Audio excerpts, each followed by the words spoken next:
Arkadaşlar bugün siz bu videoda altta bir tane renk yazsanız ben de bunu kazısam sonra da sizinle böyle kazısam sizin renginiz çıkarsa size alta böyle versem olur mu bugün? Olur mu sizce? Sizce? Yani ben umarım olur. Yani umarım yazarsınız. Görüşürüz ama ben kendi şansımı deneyeceğim. Anne hangi renk olsa? Mavi diyeceğim.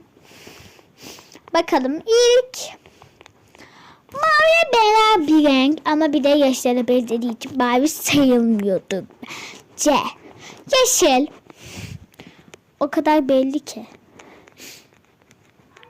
Bakalım ne çıkacak. Ya kırmızı ne ya? Bir mavi çıkıyor. Evet arkadaşlar bu videoda sonuna geldik. Kanalıma abone olmayı ve size çok iyi bakın.